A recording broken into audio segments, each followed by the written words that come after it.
Welcome to Circle of Tone. Welcome to the Vanilla Sausage Podcast. And we have an anomaly. Something's going on that never goes on. We have normies, regular people that you'll find in colleges, in high school, in malls, in airports, in dentist chairs, in whatever. We have normies being interested about rock and metal. I'm C-level YouTube famous for knocking the current crop of metal acts, and a lot of people are clinging to the idea that rock and metal isn't dead compared to what it was back in the day. They think it's better than ever, right? So obviously now me dealing with normies being interested in this rock and metal scene got me thinking. Then I looked and I saw what the actual festival was called. It was called Fry Fest. Oh no, not Fry Festival. It's called When We Were Young Festival. Another nostalgic look at the last scene that was popular. And it wasn't even as popular. It wasn't as big as the nu metal scene, which was absolutely massive. And before that, grunge. It changed the world culturally. It made rock a lot more sensitive, for good or for worse. Yeah, and then this pendulum swung to crotch grabbing, jock, nu metal, because it always goes, it overcompensates sometimes, After that, you got a kind of a mix of the nu metal, the pop punk, and the sensibility and the guilt and the anguish of grunge. And then you ended up with, screamo, emo, and that type of thing. So, again, kind of proves my point that people are only interested in old scenes when it comes to normies, because guitarists, musicians, metal fans, we're all in a bubble because YouTube, Facebook, everything shows us our own particular interests, our own feeds, and we think that's what the whole world sees when they don't. They see Ariana Grande, they see Disney Drake, Post Malone, Olivia Rodrigo, they see Doja Cat. They aren't seeing Nita Strauss. They are not seeing The Warning. Trust me, all right? You don't trust me, though. You're in the comments. But actually, they can't fill a theater. But they are the next Guns N' Roses. Queen, Guns N' Roses, Pantera, Metallica. Get out of my face, you idiots. All right. Back to the video. Because we are the champions, my vanilla sausage, my Valhalla sausages that watch my channel. Thanks for the thumbs up on that, man. Yeah, it looks like it's going to be a pretty popular video. But let's get to Fry Fest. Why did I say Fry Fest? 50 acts, massive household names, some of them, right? Like Paramore, and look at this poster. I'll zoom in on it. Why don't they have a high resolution poster? Do you have boomers running Live Nation? Maybe they've made it that small because they know that half of them are going to... Let's get to that, okay? Somebody did the math, and it's approximately 10 minutes per band on the 3 stages, all right? 10 minutes per band if they all had the same amount of time. So this is a pretty funny TikTok I saw, which showed the average person at When We Were Young Festival.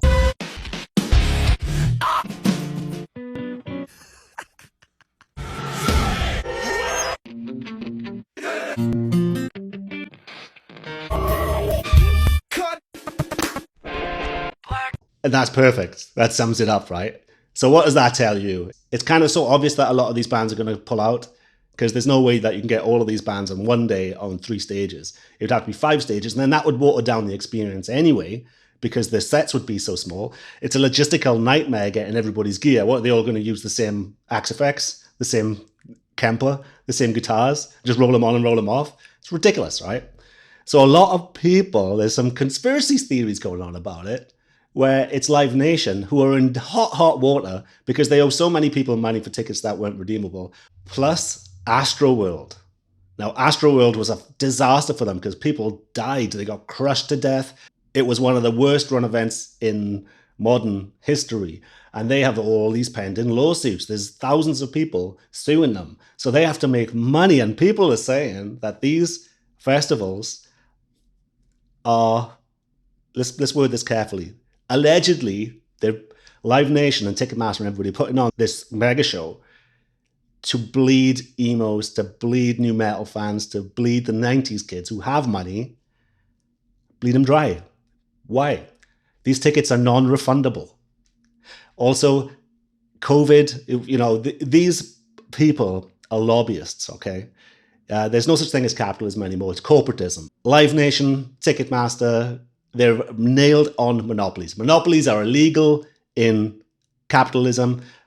There's no bailing out of banks in capitalism. You know what I mean? So we're in corporatism, and there's nobody with better representation than Live Nation, than Ticketmaster. For instance, Bain Capital used to own them, and Romney run for president. He used to be the head of Bain Capital. That's the heavy hitters you're dealing with. He's still making money from Bain Capital, even though he left them. So he's like this, but he can pull some strings, man. Impossible lineup. Sketchy $300 tickets, non-refundable, with all this COVID stuff flying around. They can just say, oh no, there's been an Omicron outbreak and it's cancelled. $300. You got suites going for $12,000, and you get things like you get seats down front at at the main stage only, not at the other ones. You get an air-conditioned bathroom. You get like 2 bottles of champagne. What else do you get? That's absolute nonsense. Oh, you can go to the front of the merch queues for $12,000, everybody. Non-refundable.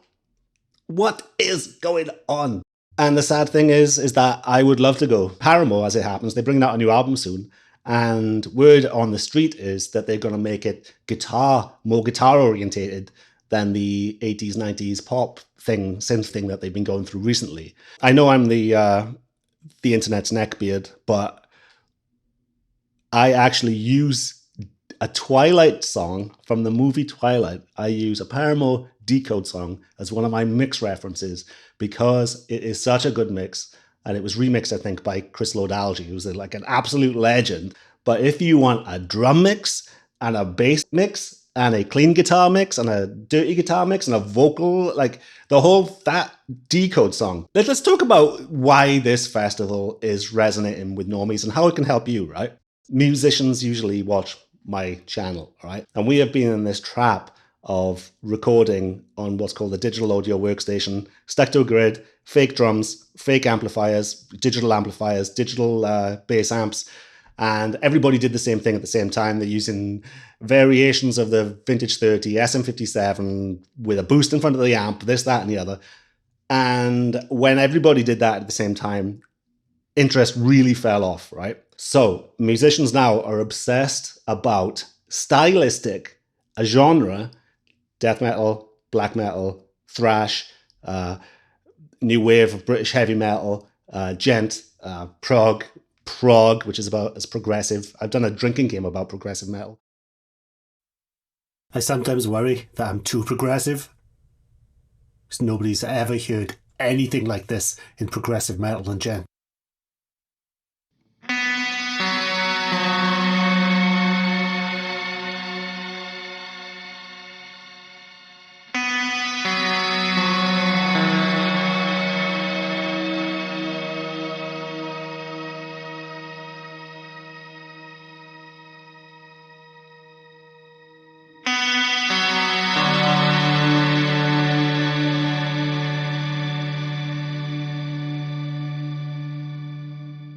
Of how backwards and copied it is, where it's not progressive, it's regressive metal. So people are being stylistic, trying to blow you away with their tone, and they're not songwriting.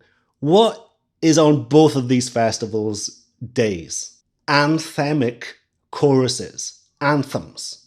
Anthems are missing in modern metal and rock. They care so much about production now that they're forgetting about the songwriting. They are spending thousands of hours, literally over the decades. I know people like myself that have wasted their lives, thousands of hours, learning how to mic up cabinets, learning how to figure out how to augment hits on different drum samples, different velocity rates, making it slightly out of sync so it's got more feel and more flap. And while we're doing that, what are we not doing?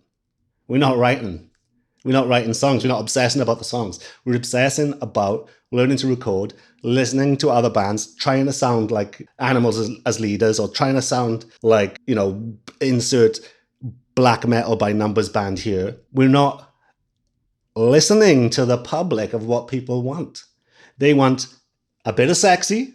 They want the illusion of a good time. Remember the old hair metal, the old thrash metal? It's just like good, friendly, violent fun. So they want sex, drugs, rock and roll.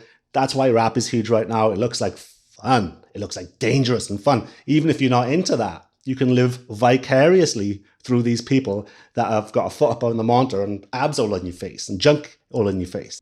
Kids, stay away from the digital audio workstation. Don't get into it. Concentrate on writing. Concentrate on your own style. I know I keep on repeating myself, but nobody else is talking about it. Well, some people are talking about it, but it is not sticking. People think just because it was on the forums and people told me to use an SM57 and a vintage 30, they think it's successful. You can have a graph of the interest in rock and metal and the introduction of the DAW in the 90s, right? You can see the late 90s interest completely falling away because all studios went to this too. The studios got rid of the tape. They got rid of almost the live rooms are like gathering dust. So studios did this too.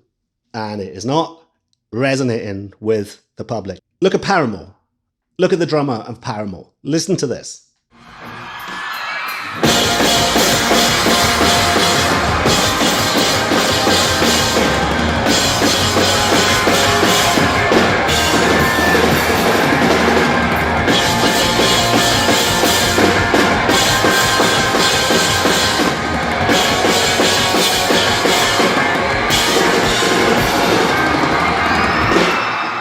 A lot of musicians watch this. So I just want you, if you want somebody to actually appreciate your band, get rid of all this, the stuff, that the computer, the this, the that. And you got to get in a room with other people. Even if you write on your own, it's not going to be quite as effective. You got to have somebody else pulling you in different directions, pull you out yourself. And then all of a sudden you get a gestalt entity, which is better than its singular parts. I often fantasize about Sony or somebody signing me and I can do pre-production with the hot young new bands. You know, they're coming in and they're doing it the forum ways. Even the big producers that you constantly see regurgitated on the internet giving interviews, they haven't had hits, some of them, for decades because they are using the in the box, the DAW, you know? So like, what? They are going off past glories. Just to wrap it up, this festival. Now, Live Nation is in deep, deep water. It might be such a scandal that they can't get out of it. So they could use this festival, if they pull it off somehow, to actually redeem themselves. If it all goes off, everybody has a good time, the rotations are on time, everything is good, nobody pulls out, or, obviously some are going to pull out. That happens anyway. XYZ is going to have COVID, and are XYZ playing? If they pull it off, right, they could go some way into redeeming themselves. I think it's a statistical impossibility. I sounded Welsh as fuck then, innit, boy? And then I remembered, Live Nation, Ticketmaster, we're not dealing with regular human beings. They are going to do what they've always done and scalp the public because they have an illegal monopoly. The corruption with Live Nation, with Ticketmaster, with iHeartMedia, okay? Because they're all like this, separate companies that have subsidiaries under them, which they all do business with each other and they lock out anybody else. And also, it just so happens that people that own them, just so happens they're lobbyists that can do things like write legislation about noise ordinance laws, all right? Write legislation charging bars for having cover bands because they're using copyrighted material. If you're a Republican, don't stress. Romney is what they call a rhino, a Republican in name only. He is not a Republican. He is, just like Nancy Pelosi, a corporatist shill for Bain Capital, BlackRock, for Vanguard, for Citibank. That's who they represent. It's those companies that actually write our laws. Left versus right is the longest, most expensive con in history. I'm talking about con in trillions of dollars, and I'm talking about a con in loss of life and loss of freedom. Biden got Black Lives Money for his campaign, and he was key in legislation about strengthening the 3 strikes rule, which was usually used against people of color. And people went to life in prison because it was their third strike over things like stealing videotapes. That's Biden. So yeah, there's no left and right in Washington. It's all a con. So maybe when you understand that, and the only way that we can fix this, where we can get Ticketmaster reined in, where you can get Live Nation reined in, is if you blackball them. If there was a TikTok, Twitter, YouTube example campaign of everybody saying, okay, I'm going to cut up my Citibank cards. I'm going to never go to a Ticketmaster event again. I'm going to run up my Citi card and not pay it off. There would be reform overnight. The lobbyists would be go, oh shit, okay, we pushed them too far. Let's slink back into the shadows. And they'll make money otherwise. They'll invent something that they can print money into infinity, because that's all they do. So guitar and stuff, eh? Chick, chick, chick. Heavy stuff, my brothers. Thanks to my patrons of Tone, Richard P & Co. You guys keep this channel going. We just got a new patron.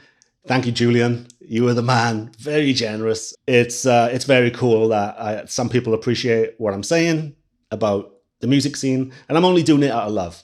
I'm only doing it to bring back 80s speed metal.